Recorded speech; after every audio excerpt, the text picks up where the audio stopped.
Guys, അപ്പൊ പുതിയൊരു വീഡിയോയിലേക്ക് എല്ലാവർക്കും സ്വാഗതം. ഞാൻ എണിച്ച് രാവിലെ 9:30 മണി കഴിഞ്ഞ് പല്ല് തെച്ച് മൂടലൊക്കെ കൂട്ടി എനിക്കൊന്ന് കോഴിക്കോടോളം പോകാനുണ്ട്. എൻ്റെ ഒരു ഡോക്യുമെന്റ് ബാക്കി കഴിഞ്ഞാൽ അപ്പോൾ കോഴിക്കോടോളം വരാനുണ്ടോ. അപ്പൊ അത് അവിടെ കൊടുത്തിട്ട് പോവാന്ന് പറഞ്ഞ ദിക്കില് നമുക്കറിയുന്ന ഒരു ഷോപ്പിൽ അങ്ങനെ അവിടെ പോയിട്ട് ഈ സാധനം മേടിക്കണം ഗൈസ്, എൻ്റെ ഡോക്യുമെന്റ്. അപ്പോൾ ഇന്ന് അവിടെ പോകുന്ന വീഡിയോ ഗൈസ്, ഒരു കുഞ്ഞു വീഡിയോ. അപ്പൊ നമുക്ക് നേരെ വീഡിയോയിലൊക്കെ എങ്ങനെ ഇനി ഇത് ഉരുളക്കിഴങ്ങ് കറി വെച്ചിരുന്നു. ഉരുളക്കിഴങ്ങ് മീൻസ് എന്തായാലും പറയുന്നത് ഉരുളക്കിഴങ്ങ് ഇത് പൊട്ടേറ്റോ കറി വെച്ച് പിന്നെ ഉഴുന്നിൻ്റെ ദോശ ബാ. അപ്പോൾ ഗൈസ്, ഉരുളക്കിഴങ്ങ് കറി റെഡി ആകുന്നുണ്ടാ. ഉരുളക്കിഴങ്ങ് കറിയും ഉഴുന്നിൻ്റെ ദോശ ആക്കാമെന്ന് വിചാരിക്കണം. അങ്ങനെ ഉരുളക്കിഴങ്ങ് കറി റെഡിയായി ഇതിനെ വാങ്ങി വെച്ചിട്ട് അതിന് ദോശ ചൂടാ ഗൈസ്.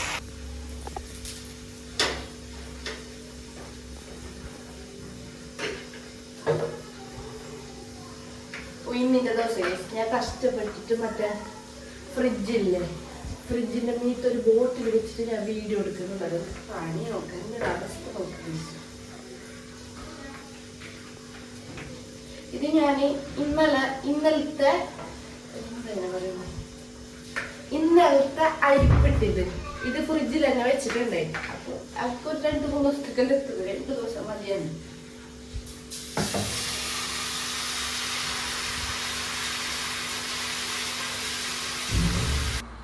അപ്പോൾ ഗൈസ്, നല്ല ചൂട് പൊരിഞ്ഞ ദോശ ഞാനിങ്ങനെയൊക്കെ പൊരിച്ചിട്ട് ഉഴുന്നിൻ്റെ ദോശ എങ്കിൽ അധികം പൊരിക്കില്ലെങ്കിൽ ഇങ്ങനെ കാച്ചിട്ടൊക്കെ.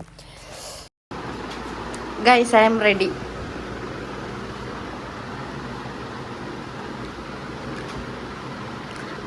ഞാൻ റെഡിയായി പോവാൻ വേണ്ടിയിട്ട്. നല്ല മഴ ഗൈസ് പുറത്ത്. മഴ വന്നിട്ട് ഡോറെടുക്കണം ഗൈസ്.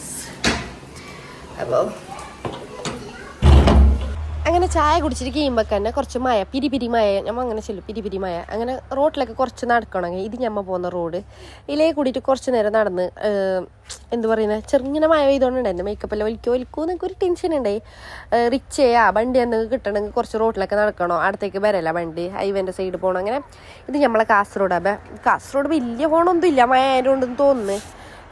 തിരക്കൊന്നുമില്ല, എല്ലാവരും രാവിലെ എണിച്ചിട്ട് പണിക്ക് പോകുന്ന തിരക്ക്.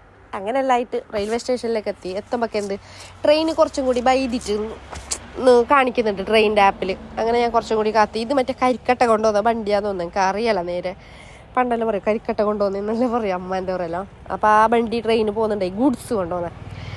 അങ്ങനെ അത് കാത്തിട്ട് ഒരു കുഞ്ഞിനോട് കമ്പനിയായി ഞാൻ അവിടെ ഇരുന്നിട്ട്. ആ കുഞ്ഞി എന്നെ നോക്കുന്നത് ലേസ് തിന്നുന്ന്. ഞാൻ ആ കുഞ്ഞിനെ ഒരിക്കൽ പേടിപ്പിച്ച ആദ്യം. അതിനോട് ആ കുഞ്ഞിക്ക് ചിരി ഉണ്ടായിട്ട് പിന്നെ എന്തെല്ലാം കെണിയെല്ലാം ആക്കിയിട്ട് അതില മീൻ വന്ന് ഇല കുതിര വന്ന് എന്നുള്ള ചെല്ലിട്ട് ചിരിപ്പിക്കാൻ തുടങ്ങി. കുറച്ച് നേരം കുഞ്ഞ് ചിരിക്കാൻ തുടങ്ങി. പിന്നെ ടാറ്റ ബൈ പറഞ്ഞിട്ട് ദീച്ചു എനിക്ക് അപ്പോൾ ദീച്ചുവിന് ഓർമ്മയിനൊക്കെ എന്ത് പറയുന്നത് കുഞ്ഞിനെ ഏത് കുഞ്ഞിനെ കാണുമ്പോൾ നമുക്ക് ദീച്ചുവിന് ഓർമ്മ. അങ്ങനെ ട്രെയിൻ വന്ന് ട്രെയിനിൽ ഫുള്ള് ബയ്യന്മാർ, ഹിന്ദിക്കാർ, കന്നഡക്കാർ, എനിക്കൊന്നും പറയുന്നില്ല. അങ്ങനെ ഞാൻ ഈ ഒരു ഹിന്ദിക്കാർ മാറുന്നുമില്ല. എനിക്ക് വീഡിയോ എടുക്കണോ ഒരു കാണുമ്പോൾ ഒരു വേറെ തന്നെ മജയുള്ള സ്ഥലമായതുകൊണ്ട് ഇവ ഒരിക്കൽ മാറിയിനെങ്കാന്ന് ചിന്തിച്ചോണ്ടേ. അങ്ങനെ എല്ലാം ആയിട്ട് കണ്ണൂരല്ല കോഴിക്കോട് നിന്ന് ഒരു റിക്ഷയിൽ ബൈക്ക് ഇട്ടുകൊണ്ട് പോകുന്നത്. എന്നോട് കുറേ പൈസ മേടിക്കുമോ നല്ല ടെൻഷനായി എനിക്ക്. പിന്നെ കറക്റ്റ് ലൊക്കേഷനിൽ കീച്ചിട്ട കേസ് എവിടെയോ കൊണ്ടുപോയിട്ട് കീച്ച. എനിക്ക് ടെൻഷനായി. ഞാൻ വിചാരിച്ച സ്ഥലത്തൊക്കെ അല്ല എത്തിയ ലാസ്റ്റ്. ആടന്ന് കീഞ്ഞിട്ട് കുറച്ച് നടക്കാനെല്ലാം ഉണ്ടായിന്. അതെല്ലാം കഴിഞ്ഞിട്ട് എൻ്റെ ഡോക്യുമെൻ്റ് എല്ലാം മേടിച്ചിട്ട് നേരെ ഞാൻ ഫുഡാക്കാൻ കയറി കേസ് ഒരു ഹോട്ടലിലേക്ക്. അതായത് നമ്മളെ കോഴിക്കോട് ഫേമസ് ആയിട്ടുള്ള ഫുഡിൻ്റെ സ്ഥലത്തേക്കൊക്കെ ഞാൻ പോയിട്ടുണ്ടായത്. അങ്ങനെ ലിഫ്റ്റിൽ കയറിയിട്ട് എൻ്റെ ജിങ്ക അങ്ങനെ അയാൾ പറഞ്ഞു കുറച്ച് നേരം വെയിറ്റ് ആക്കണോ, ഫുള്ള് റഷ് ഉണ്ടായിന്. അങ്ങനെ കുറച്ച് നേരം വെയിറ്റ് ആക്കി അവിടെ ഒരു ടേബിളിൽ ഒരു ഇത് വെച്ചിട്ടുണ്ട്. അതിൻ്റെ മീത്ത വെച്ചിട്ട് വീഡിയോ എടുത്തിട്ട് ആകുമ്പോൾ ഫോൺ ജസ്റ്റ് ഒന്ന് ഷെയ്ക്ക് ആയിട്ട് പോകണം. അതിൻ്റെ ബാക്കി ഞാൻ കാണിച്ചിട്ട് ഇത് ഈ ബിരിയാണി തിന്നാൻ നല്ല മജയുണ്ട് അതിന്. ബിരിയാണി ഒക്കെ ഭയങ്കര ഇഷ്ടപ്പെട്ടു. അത് കഴിഞ്ഞിട്ട് നേരെ അവിടെ നിന്ന് കഴിഞ്ഞിട്ട് വരുമ്പോൾ കല്ല് പോലത്തെ മഴ പട്ട എൻ്റെ തലക്ക് പോകുന്നത്. അങ്ങനെ ഒരു റിക്ഷ കിട്ടി. ആ റിക്ഷയിൽ കയറി നേരെ വന്ന് കഴിച്ചു. ആ റിക്ഷക്കാരൻ വിചാരിക്കുന്നുണ്ടോ ഇവൾ എന്തിയാ പാക്കുന്നേന്ന്. പിന്നെ കോഴി തിന്നതിൻ്റെ എല്ലാം കഴിഞ്ഞ പോലെ ഞങ്ങൾക്ക് പിന്നെ എൻ്റെ കുറേ കോപ്രായാലും ഉണ്ടാവുമല്ലോ നോർമലി. എനിക്ക് ഇങ്ങനെ കുറേ കോപ്രായാലും ഉണ്ടാവലുണ്ട്. നാഗ് പുറത്തിടുന്നത്, കണ്ണ് മീക്കുന്നത്, എന്തെല്ലാക്കും ഞാൻ ഫോൺ കണ്ട്. അത് നിങ്ങൾ കൂട്ടാക്കണ്ട. അങ്ങനെ കുറച്ച് നേരം കാത്തിട്ട് 5 മണിൻ്റെ ട്രെയിൻ വന്ന് ട്രെയിനിൽ കയറി. ഫുള്ള് തിരക്ക് എന്ന് പറഞ്ഞാൽ അങ്ങനത്തെ തിരക്ക്. ഇരിക്കാനും കഴിഞ്ഞില്ല, നിൽക്കാനും കഴിഞ്ഞില്ല. ലാസ്റ്റ് ഞാൻ ഡോറിൻ്റെ സൈഡ് ഇരിക്കാൻ കഴിയില്ല. പിന്നെ റഷ് ഉണ്ടായതുകൊണ്ട് ആ ഡോർ ഒരാൾ അമർത്തി പിടിച്ചിട്ടുണ്ടായിന്. ഞാൻ ആ സൈഡിൽ ഇരുന്ന് ഞാൻ വീഡിയോ എടുത്തോണ്ടുണ്ട്. ഇയാളെന്നെ നോക്കുന്നു, ഈ പെണ്ണ് എന്താക്കുന്നപ്പോൾ ഞങ്ങൾക്ക് ചിരിക്കാനും വരുന്ന അയാൾക്കും ചിരി വന്ന്. ലാസ്റ്റ് എന്തെല്ലാം ആക്കിയിട്ട് ഞാൻ ചിരിച്ച് അയാൾക്ക് തന്നെ ചിരിക്കാൻ വന്നു. അപ്പോൾ സ്ഥലമല്ല മജയുണ്ട് നോക്കിയാ.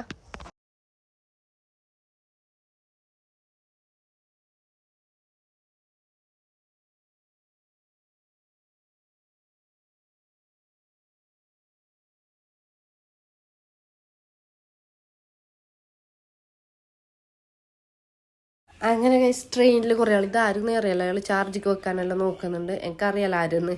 അയാൾ എന്നെ എന്താക്കുന്നതെന്ന് എന്നെ അറിയുന്നില്ല. ഒരിക്കൽ അങ്ങോട്ട് പോന്ന്, ഒരിക്കൽ ഇങ്ങോട്ട് പോന്ന്, പിന്നെ തിരിന്ന്. ഞാനും അങ്ങനെ. ഞങ്ങൾക്ക് ലാസ്റ്റ് കണ്ണൂർ കഴിഞ്ഞിട്ടായിട്ടാകുമ്പോൾ സീറ്റ് കിട്ടി. സീറ്റ് കയറിയിട്ട് ഇരുന്നിട്ട് എനിക്ക് എന്നെ അറിയുന്നില്ല, പാട്ട് പാടണോ എന്താക്കണോ ഒന്നും അറിയുന്നില്ല. കണ്ണെല്ലോ ഒരു നൊമ്പലെടുക്കാൻ തുടങ്ങി. പിന്നെ ഞാൻ കാറാനും തുടങ്ങിയിട്ടുണ്ടേ ഓൾറെഡി. അത് കഴിഞ്ഞിട്ട് ഞങ്ങളുടെ നാട്ടിലേക്ക് എത്താനായി. അതായത് കാഞ്ഞങ്ങാട് കഴിഞ്ഞ് എൻ്റെ വീട്ടിലെ വേറെന്നൊരു സന്തോഷം കാഞ്ഞങ്ങാട് എത്തിയിട്ടാകുമ്പോൾക്ക്. എന്ത് പറയുന്നത്, നമ്മളെ നാട് എത്താനായി അറിയുമ്പോൾ അത് വേറെ തന്നെ കൈസ്. നമുക്ക് എന്ത് വേണമെങ്കിൽ ആക്കാൻ ഒരു മൈൻഡ് സെറ്റായി ഞങ്ങൾക്ക്.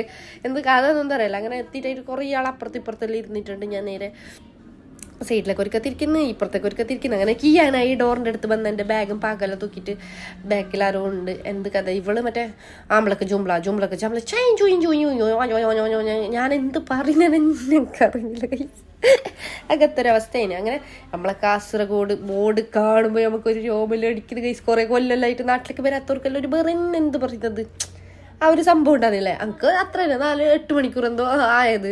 അന്നെങ്കിൽ നമുക്ക് അവിടെ എത്തുമ്പോൾ ഒരു സമാധാനം, നമ്മളെ നാട്ടിലേക്ക് എത്തിയല്ലോ എന്ന്. ഇങ്ങനെ കാല് കുത്താൻ വേണ്ടിയിട്ട് ഞാൻ പോകുന്നതുണ്ട് ഇരുമ്പും പിടിച്ചിട്ട്, ഇരുമ്പല്ല ഗമ്പി. അപ്പോൾ ഗൈസ് എൻ്റെ വീഡിയോ ഇത്ര തന്നെ. Tata bye see you. എന്ത് പറയല്, എൻ്റെ ചാനൽ നിങ്ങൾ ഫസ്റ്റായിട്ട് നോക്കുന്നുണ്ടെങ്കിൽ ഒരിക്കൽ സബ്സ്ക്രൈബ് ആയിക്കോ. ഇനി ബാക്കിയെല്ലാം വീട്ടിലൊക്കെ എത്തിയിട്ട് കാണിച്ചു തരാം. ഒരിക്കൽ കുളിക്കട ഗൈസ്, അത്ര തല മുമ്പിലാണെന്നുണ്ടെങ്കിൽ. ഞാൻ പറഞ്ഞല്ലോ കാറിക്കൊണ്ടുണ്ടായിന്ന്. അവിടെ നിന്ന് തിന്ന ബിരിയാണിയെല്ലാം പോയിന് കയറിയിട്ട്. അപ്പോൾ വീട്ടിലേക്ക് എത്തിയിട്ട് ബാക്കി കാണിച്ചു തരാം. ടാറ്റാ. അപ്പോൾ ഗൈസ് എന്ത് പറയുന്നത്, പോയി സാധനം എടുത്ത് വന്ന് ആദ്യം വന്നിട്ട് കുറച്ച് നേരം കിടന്ന് ഗൈസ്. കിടന്ന് കുറച്ച് പ്രാർത്ഥിച്ച് രണ്ടാമത് ആ കിടന്ന് ഉറക്കന്നെനിക്ക്. അപ്പോൾ എന്ത് പറയുന്നത്, എൻ്റെ യൂട്യൂബ് വീഡിയോസ് ആദ്യമായിട്ട് ആരെങ്കിലും നോക്കുന്നുണ്ടോ ചാനലൊന്ന് സബ്സ്ക്രൈബ് ആക്കാം. മടുത്ത് എന്ത് പറയുന്നത്. പിന്നെ 4 മണിക്കൂറല്ലേ എന്ന് വിചാരിച്ചിട്ട് പോയ. പിന്നെ ട്രെയിൻ ആടെ നിർത്തിക്കൊണ്ടല്ലോ ഉണ്ടായിനി. അപ്പോൾ മടുത്തിട്ട് മൂക്കിലൊക്കെ എത്തിയിന്. പിന്നെ ഫുഡ് കഴിക്കാൻ പോയ സ്ഥലം മജയുണ്ടായി ഗൈസ്. ഫുഡ് കഴിക്കാൻ പോയ കുറേ വീഡിയോ ഞാൻ ക്ലിപ്പ് കുറേ കട്ടായിന്. കാരണം എന്ത് കഥ പ്ലേ ആക്കിയിട്ട് ആടെ ഒരു മേടിക്കുന്ന പീടിയത്തെ വീഡിയോസ് എല്ലാം കട്ടായിന് എൻ്റെ കയ്യിൽ നിന്ന്. അപ്പോൾ അതൊന്നും എൻ്റെ കയ്യിൽ ഞാൻ എടുത്തിട്ടാണ് കുറേ വീഡിയോസ്. തിരക്കാക്കിയിട്ട് സ്ഥലവും അറിയില്ല, റിക്ഷ കയറിയിട്ട് എടുക്കല്ലോ പോയി. ഞാൻ എന്തെല്ലാം ആക്കി കഴിച്ചു. ഞാൻ ഒക്കെ എന്നെ അറിയുന്നില്ല, ടെൻഷനായി ഒന്നാമത്. അപ്പോൾ ഇന്നത്തെ വീഡിയോ ഇത്ര തന്നെ വൈൻഡപ്പ് ആക്കുന്നു. പിന്നെ നൈറ്റ് ഇട്ടിട്ടുള്ള ഗൈസ് കണ്ട, ഞാൻ നൈറ്റ് അമ്മച്ചേനി ഇല്ലേ, ഞാൻ അമ്മച്ചി തന്നെ തള്ള വൈബായി ഗൈസ്, തള്ള വൈബ്. അപ്പോൾ വീഡിയോ വൈൻഡപ്പ് ആക്കുന്നു. Tata bye see you. എൻ്റെ ചാനൽ ആദ്യമായിട്ട് ആരെങ്കിലും നോക്കുന്നുണ്ടെങ്കിൽ ഒന്ന് സബ്സ്ക്രൈബ് ചെയ്യുക. തൊട്ടപ്പുറത്തുള്ള ബെല്ലൈക്കനും കൂടി പ്രസ് ആക്കിയെങ്കിൽ നമ്മുടെ വീഡിയോയുടെ നോട്ടിഫിക്കേഷൻ നിങ്ങൾക്ക് ആദ്യം തന്നെ കിട്ടുന്നതായിട്ടുണ്ടാവും. Tata bye see U.